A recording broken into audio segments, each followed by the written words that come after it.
हम रखेंगे। जम्मू कश्मीर में जवानों की तैनाती बढ़ाने का फैसला लिया गया है। सीआरपीएफ, बीएसएफ, आईटीबीपी, एसएसबी के जवानों की तैनाती बढ़ा दी जाएगी। ये बहुत बड़ी खबर है इस वक्त की जम्मू कश्मीर। दरअसल अगर हम बात करें तो पूरा जो जड़ है, तनाव की जड़ है, वो जम्मू कश्मीर है। जम्मू कश्मीर को लेकर ही, और जम्मू कश्मीर पर भारत का लगातार फोकस है। धारा 370 हटाने के बाद लगातार वहां हालात सामान्य हो रहे थे और यही बात पाकिस्तान को पच नहीं रही थी। इसकी बात पहलगाम में आतंकी हमला होता है और अब भारत ने फैसला किया है वहां पर और ज्यादा जो सुरक्षा बलों की बटालियंस को बढ़ाने का। सीआरपीएफ, बीएसएफ, आईटीबीपी, एसएसबी जवानों की तैनाती और बढ़ाई जाएगी धीरे धीरे। हालांकि पूजा, जम्मू कश्मीर से सुरक्षा बलों के जवानों को कम किया जा रहा था, मिलिट्रीज की जो ट्रुप्स थे उन्हें कम किया जा रहा था। धीरे धीरे माहौल सामान्य हो चला था और यही बात पाकिस्तान को खल रही थी, बिल्कुल हजम नहीं हो रही थी। और अब क्योंकि जिस तरीके से अभी हमने थोड़ी देर पहले दर्शकों को वो सभी इलाके दिखाए, राजौरी, मेंढर, कुपवाड़ा और पुंछ जैसे इलाके जो बॉर्डर से, सीमाओं से लगते हुए इलाके हैं, जहां पर पाकिस्तान की तरफ से फिर से एक बार शेलिंग और गोलीबारी की जो घटनाएं हैं वो की गई हैं। तो ऐसे में अब भारत ने भी तैयारी करते हुए जम्मू कश्मीर में अर्धसैनिक बलों की, अतिरिक्त अर्धसैनिक बलों की तैनाती कर दी है और इसी के साथ ही वहां पर सेना की जो सेना को वहां पर बढ़ा दिया गया है, जवानों को वहां पर बढ़ा दिया गया। अब आपको पाकिस्तान का प्रोपेगेंडा बताते हैं कि कैसे पाकिस्तान के मिसाइल सिस्टम सेल हो रहे हैं और उनके टुकड़े भारत तक पहुंच रहे हैं। पंजाब के अमृतसर में रॉकेट के टुकड़े मिले। पुलिस मौके पर पहुंचकर इस पूरे मामले की जांच भी कर रही है। MLRS से फायर किए जाने की आशंका जताई जा रही है। अमृतसर में अलग अलग जगहों पर रॉकेट के टुकड़े मिले हैं और 122 mm रॉकेट के टुकड़े ये देखने में लग रहे हैं कि 122 mm इनका साइज होगा। बिल्कुल, और पाकिस्तान का फतेह 1 या फतेह 2 रॉकेट ये हो सकता है, ऐसी आशंकाएं जाहिर की जा रही हैं जो उसका साइज है। और जो एक्सपर्ट्स हैं, सिक्योरिटी एक्सपर्ट्स हैं, वो जांच करेंगे। इसके बाद साफ होगा कि ये रॉकेट कौन सा है, कहां से आया है।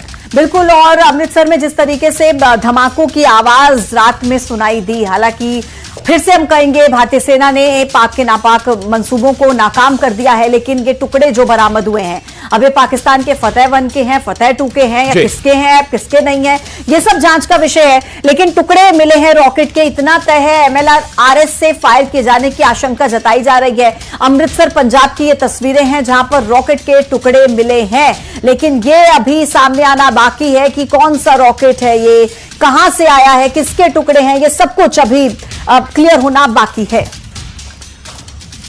और चूंकि इसीलिए हम पाक की नापाक हरकत भी इसे कह रहे हैं, चूंकि पब्लिक एरिया को टारगेट कर रहा है पाक। नापाक हरकत करने वाले पाकिस्तान की एक और तस्वीर आपको दिखाते हैं जो बेनकाब कर रही है पाकिस्तान को। पाकिस्तान की नापाक साजिश को बेनकाब कर रही है। भारत की सीमा में चीनी मिसाइल का मलबा मिला है और आशंका यह है कि पाकिस्तान ने चीन में बनी हुई मिसाइल दागी है। दरअसल PL-15E का मलबा मिला है जो कि चीन में बनी हुई मिसाइल है। हवा से हवा में मार करने वाली ये मिसाइल है PL-15E जिसका मलबा बरामद हुआ है और आशंका है कि पाकिस्तान के जेट से ये मिसाइल दागी गई है। और चूंकि दरअसल अगर हम बात करें हथियार, बड़े पैमाने पर पाकिस्तान चीन से भी आयात करता है, बहुत सारे हथियार चीन के साथ मिलकर डेवलप भी करता है और उन्हीं में से ये माना जा रहा है कि ये चीन में बनी मिसाइल PL-15E का मलबा हो सकता है। जांच के बाद यह तस्वीर साफ हो सकती है कि आखिर जो मिसाइल दागी गई है वो चीन में बनी हुई मिसाइल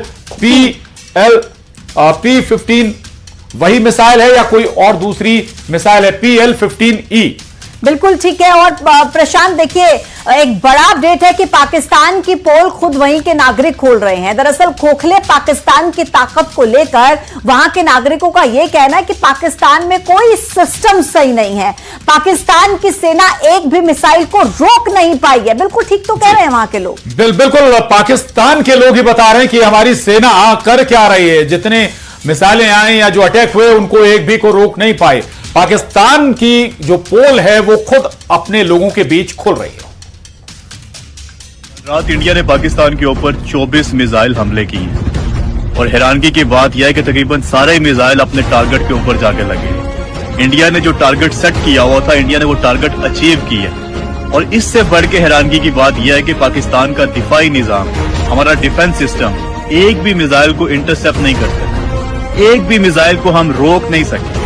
सारे हमले हम रोकने में नाकाम रहे। एग्जैक्ट जो इंडिया ने टारगेट अचीव करना था वो अचीव किया है। वो जो कहते हैं ना कि